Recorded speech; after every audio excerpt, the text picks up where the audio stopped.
आज Doubtnut app download करें। Doubtnut पर अपने सभी गणित, रसायन विज्ञान, भौतिक विज्ञान और जीव विज्ञान के डाउट्स का करो सफाया। बस प्रश्न की फोटो खींचो, एक ही प्रश्न को क्रॉप करो और तुरंत वीडियो सोल्यूशन पाओ। अभी डाउनलोड करें। क्वेश्चन दिया हुआ है कि प्रकाश तरंगे निर्वात में y अक्ष के अनुदिश संचरित होती हैं, तो निम्न में से कौन तरंगों को प्रदर्शित कर सकता है। यहाँ पर ऑप्शन दिए हुए हैं y नियतांक के रूप में, दूसरा है x नियतांक के रूप में, तीसरा है z नियतांक के रूप में और चौथा है x plus y plus z नियतांक के रूप में। ठीक है, चार ऑप्शन यहाँ पर दिए बताने की कोशिश करें तो हम यहाँ पर ये मूल बिंदु की स्थिति होती है, ये y अक्ष की दिशा को दर्शा रहा है, ये हम बोल देते हैं। ठीक है, तो ये x अक्ष की दिशा होगी और ये z अक्ष की दिशा होगी, ये हमने बता दिया। अब बोला ये है कि प्रकाश तरंगें निर्वात में y अक्ष के अनुदिश संचरित हो रही हैं, तो उस अनुदिश संचरित हो रही हैं तो इसकी दिशा हमने y अक्ष के अनुदिश बना दी। ठीक है, तो उसका वेग उस दिशा में ही होगा तो प्रकाश के लिए। ठीक है, y अक्ष के अनुदिश अगर संचरित हो रही हैं तो कौन सा हिस्सा यहाँ पर नियतांक होता है।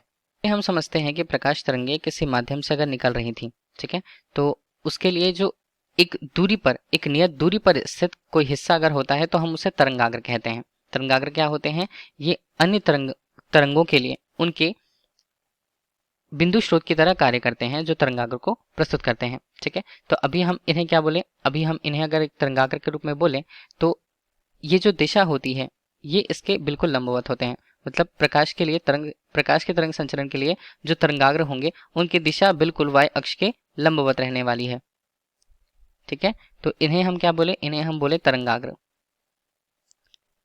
तो इस तरह से तरंगाग्र की जो दिशा है वो x अक्ष की दिशा की तरफ हमें दिख रही है और y अक्ष के बिल्कुल लंबवत हमें, और अनुप्रस्थ घटक के रूप में देखें तो z अक्ष की दिशा में भी इसके घटक मौजूद हो सकते हैं तरंगाग्र के।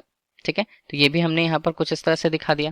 केवल वे y अक्ष को छोड़ करके बाकी सारे x अक्ष की दिशा और z अक्ष की दिशा में तरंगाग्र को प्रस्तुत कर सकते हैं, तरंगाग्र की दिशा को प्रस्तुत कर सकते हैं। तो अगर हम किसी तरंगाग्र की बात कर रहे हैं, किसी प्रकाश स्रोत से निकलने वाली तरंग के लिए, उससे निर्मित तरंगाग्र की, तो तरंगाग्र के रूप में वो कौन सा हिस्सा होता है, कौन सा अक्ष होता है जो उसके लिए नियत होता है। तो दिए गए ऑप्शन के हिसाब से ऑप्शन पहला जो है कि y नियतांक का मान है वो प्रदर्शित करता है तरंगाग्र के लिए उसकी दिशा को, कि वो y दिशा में परिवर्तित नहीं होती है, परिवर्तनशील नहीं है।